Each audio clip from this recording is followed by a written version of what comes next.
Sawadee krap. Bonjour à toutes et à tous. Hi guys.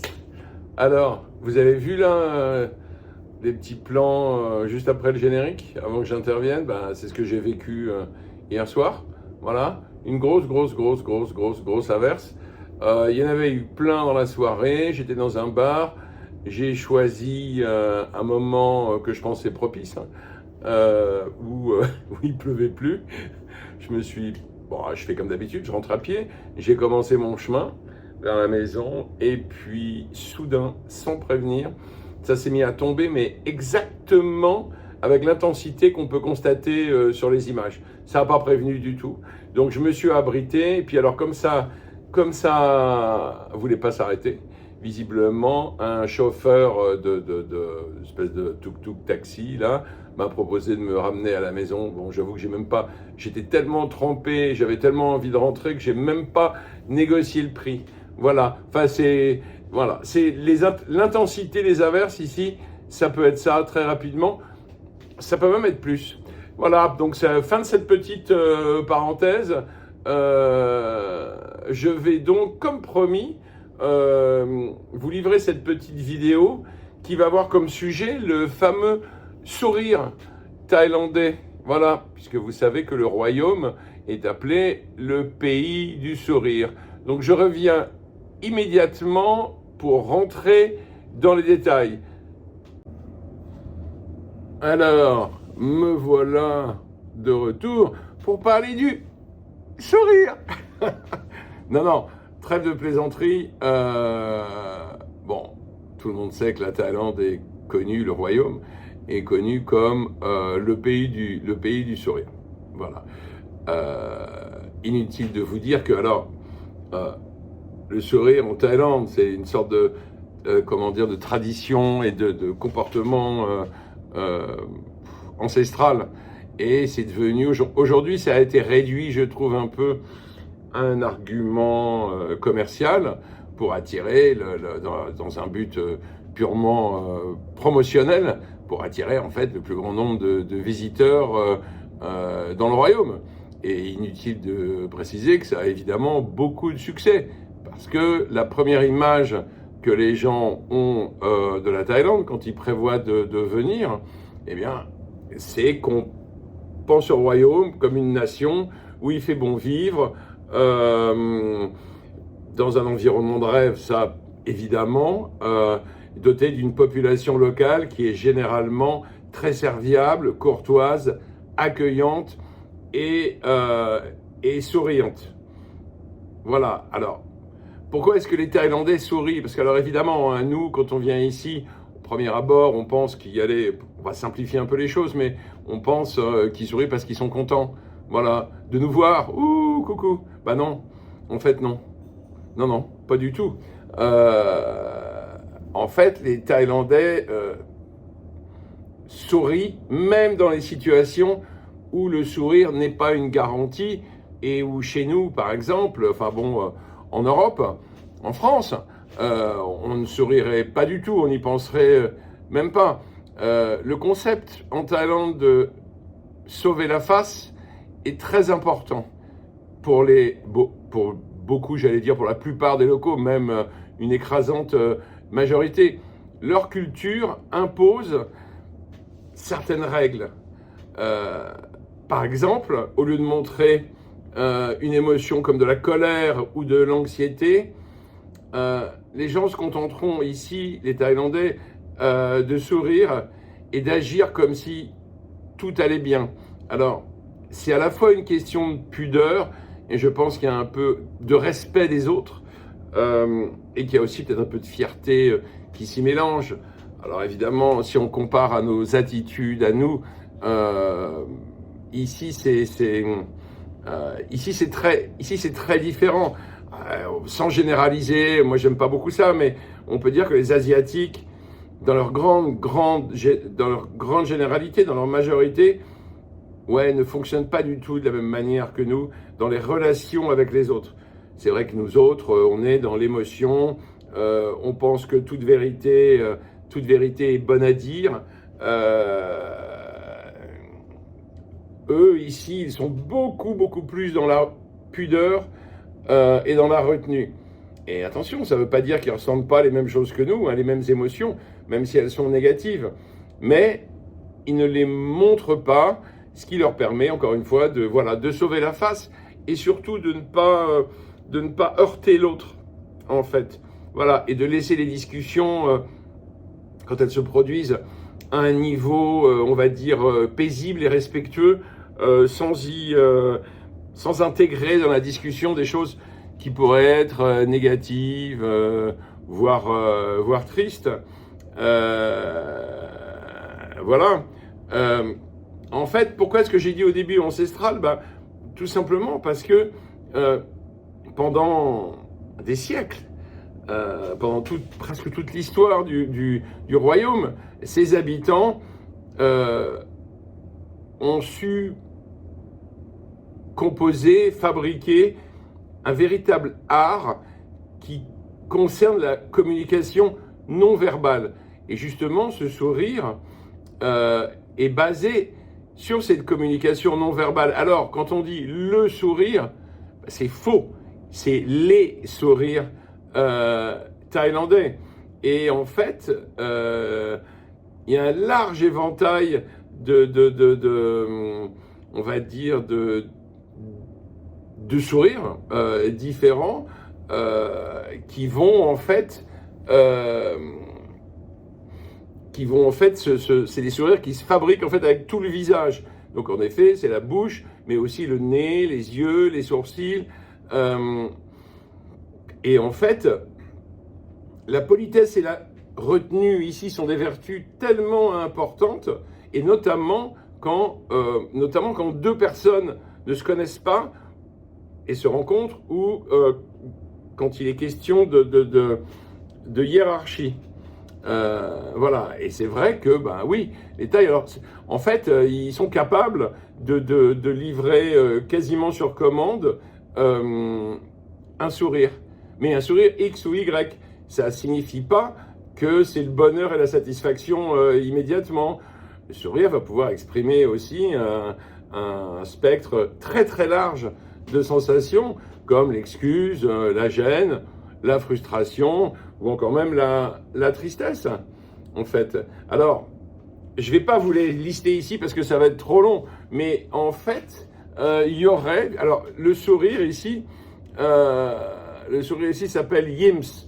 Voilà, et en fait, donc les sourires, les Yims, et en fait, ils en auraient dénombré, ils en seraient à 13. Alors, même les Thaïlandais eux-mêmes, si vous les interrogez là-dessus, ils ne sont pas très capables de vous expliquer parce qu'en fait, ils apprennent ça de manière... ils apprennent ça comme ils apprennent à marcher, très petit. On leur inculque les différentes sortes de sourires. Voilà, et ils sont... c'est intégré à leur... à leur logiciel. Et donc, les YIM, il y en a beaucoup. Enfin, il y en a 13. Alors, la source, visiblement, je ne sais plus, mais c'est une source officielle. Hein. C'est une source officielle thaïlandaise. Voilà. Et donc, vous allez avoir... alors, en fait, je l'ai, la liste. Mais j'ai peur de ma prononciation. Mais c'est vrai que vous allez avoir, je sais pas, par exemple, un sourire de joie extrême qui appelle ce qu'on appelle les larmes du bonheur. Vous allez avoir un sourire de politesse qui est adressé aux personnes qu'on ne connaît pas ou qu'on connaît très peu. Vous allez avoir un sourire d'admiration. Vous allez avoir un sourire qu'on va adresser à quelqu'un qui vient de faire une blague pas très drôle, qui est en fait un sourire de politesse. Ensuite, vous avez des choses plus négatives. Vous avez des sourires qui peuvent, par exemple, je sais pas, indiquer une mauvaise intention, truc un peu machiavélique, voilà, on sourit, voilà, attention à ce qui va t'arriver, tu vas voir. D'ailleurs, dans ce même registre, il y a aussi le sourire de celui qui sait depuis longtemps ce qui va arriver. Voilà. Et puis après, bon, il peut y avoir un sourire de, je sais pas, il y a des sourires de résignation, il y a le sourire triste, il y a le sourire un peu gêné, il y a aussi le sourire de désapprobation, il y a le sourire du vainqueur au vaincu, c'est pas mal. Voilà, il y a le sourire de la personne qui s'apprête à affronter quelque chose d'invraisemblable, d'impossible, mais en gardant la tête haute. Et puis, il y a une espèce de sourire un peu sans motivation, forcé. Enfin, voilà. Et donc, en effet, pour nous, occidentaux, voyageurs en Thaïlande, tout ça se résume par un seul sourire. On a l'impression qu'ils sont souriants, alors qu'en fait, ils expriment énormément de choses. Et c'est vrai que ne pas sourire, en fait, en Thaïlande, c'est assez mal perçu parce que on a l'impression tout de suite, on passe pour quelqu'un de triste, quelqu'un de morose, et qu'on impose sa tristesse ou sa morosité aux autres, voilà, et que du coup, on n'est un peu pas capable, enfin inapte, on est inapte à acquérir ce qu'on appelle les mérites, c'est-à-dire les mérites servent à obtenir un bon karma en vue de s'assurer le bonheur, la sécurité, la prospérité dans cette vie et les vies futures. Voilà. Donc, c'est un sujet vraiment compliqué. Et du coup, dites-vous bien une chose, c'est qu'un Thaïlandais qui vous sourit, ça ne veut pas dire qu'il vous apprécie. Ça n'a rien à voir, rien à voir. C'est une sorte de code. Par contre, l'inverse, un Thaïlandais qui ne vous sourit pas, il a vraiment, alors là, mais c'est un peu le stade ultime, hein, c'est très rare, mais disons qu'il a vraiment, il a aucune estime pour vous. Voilà. Mais ça, je veux dire, c'est incroyable. Par exemple, je sais pas, vous avez un Thaï peut vous sourire alors que vous venez d'avoir un accident de, je sais pas, de voiture ou de moto, qu'il est responsable, que vous êtes la victime, mais ce sourire, ne le prenez pas comme une provocation. C'est un sourire de gêne, et en fait, c'est un sourire qui voudrait détendre l'atmosphère. Voilà ce qu'on peut dire en gros sur le sourire. Maintenant, si ça vous intéresse, moi je vous conseille évidemment d'aller plus loin en regardant, en consultant des sites sur Internet